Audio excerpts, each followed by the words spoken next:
In the bustling kitchen of a trendy suburban restaurant, chaos was the main ingredient. Pans clanged, orders were shouted, and the air was thick with the smell of ambition and stress. At the heart of it all was Ben, a compact force of nature in a stained chef's coat. Though undocumented, he was a cornerstone of the kitchen, his fiery temper matched only by his genius for blending flavors. Every dish he sent out was a piece of art, a silent rebellion against the precariousness of his life. But tonight, the kitchen was hotter than usual. The ticket machine spat out orders faster than anyone could plate them, and the servers added to the frenzy with their constant complaints. Amid the chaos, one particular ticket grabbed Ben's attention. The note, scrawled in hasty block letters, read, "MAGA cap guy, extra rude."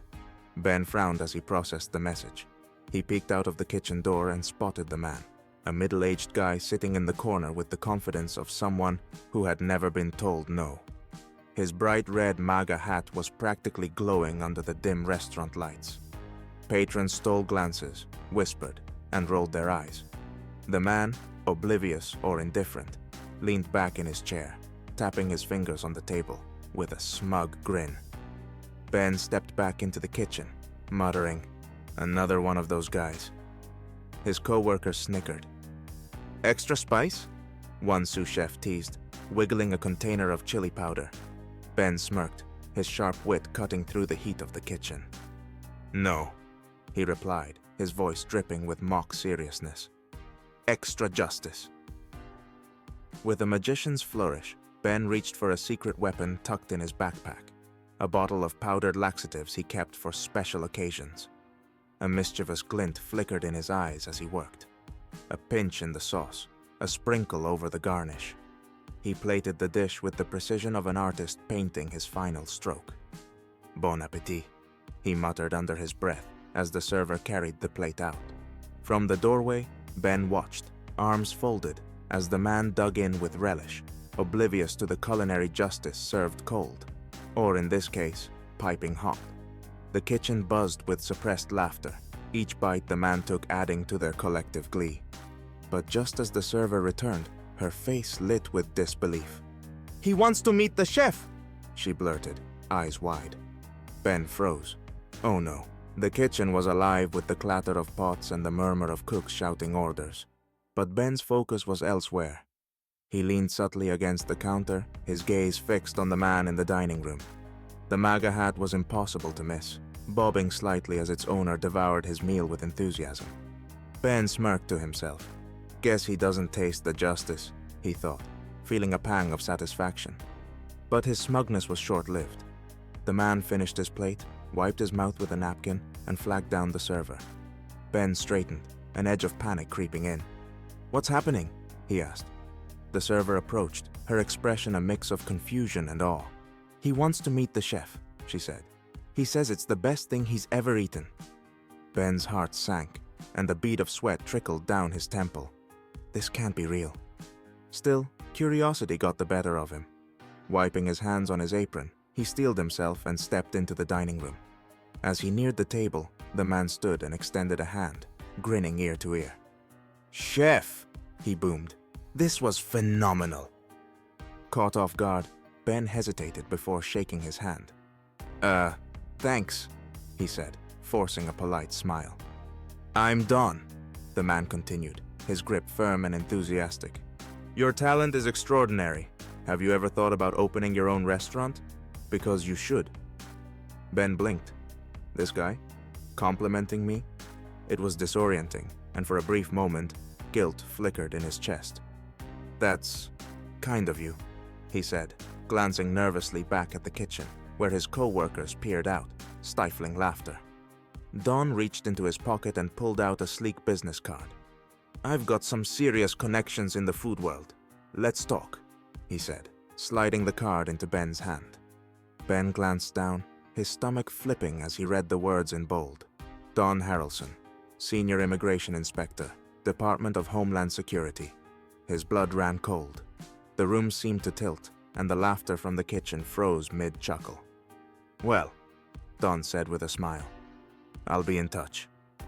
Ben's smile remained plastered, but inside, one word echoed. Busted. Ben's world tilted as he bolted into the kitchen, clutching the business card like it might detonate at any moment. His face was pale, and his eyes darted wildly.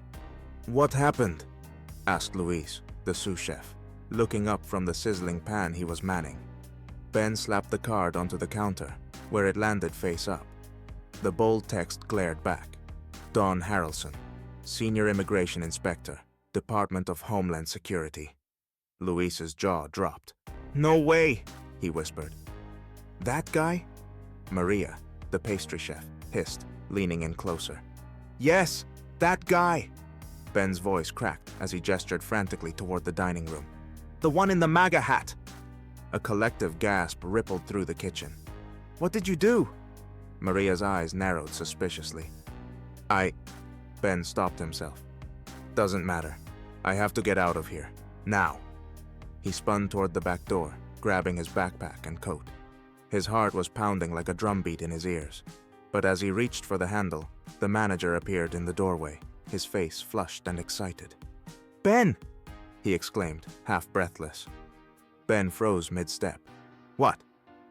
"That man," the manager said, pointing toward the dining room. "He wants to speak with you again. He's been raving about the food to everyone." "No," Ben said sharply. "I'm done for the night." The manager grabbed his arm, grinning in disbelief. "You can't just leave. This guy says he wants to recommend you to all his contacts in the food industry. Do you know what that could mean for us?" Ben's shoulders sagged. "It's not a good time." "Ben," the manager said, lowering his voice. "This could change your life." "Oh, it's already changing," Ben thought bitterly. Still, he knew he was cornered. With every ounce of dread weighing him down, he stepped back into the dining room. "Chef!" Don stood as soon as he saw him, his face alight with enthusiasm. "I had to speak with you again. You're a true artist. Rarely do I meet someone with such talent and passion." Ben managed a weak smile, unsure if this was genuine or some elaborate trap. Don clapped his hands together. "I'm working on a project highlighting immigrant chefs who've made a mark on American cuisine. You'd be perfect for it." Ben blinked. "Is this real?" "Let's collaborate," Don said, extending his hand. Ben hesitated, his mind racing. Is this an opportunity or the beginning of the end? Ben's throat tightened. "Immigrant chefs?" he echoed, forcing a neutral expression. "Yes," Don said enthusiastically. "The real backbone of the industry. You'd be surprised how many stories are out there. People like you who've built incredible careers from humble beginnings."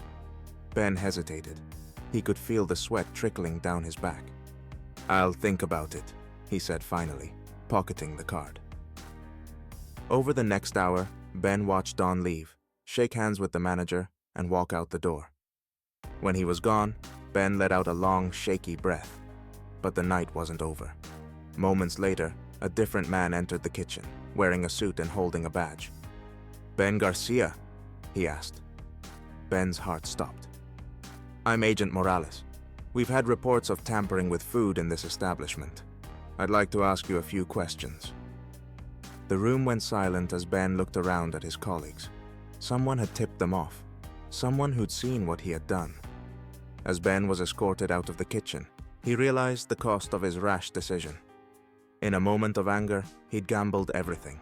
Now, the man he'd targeted was gone, and the system he feared was closing in.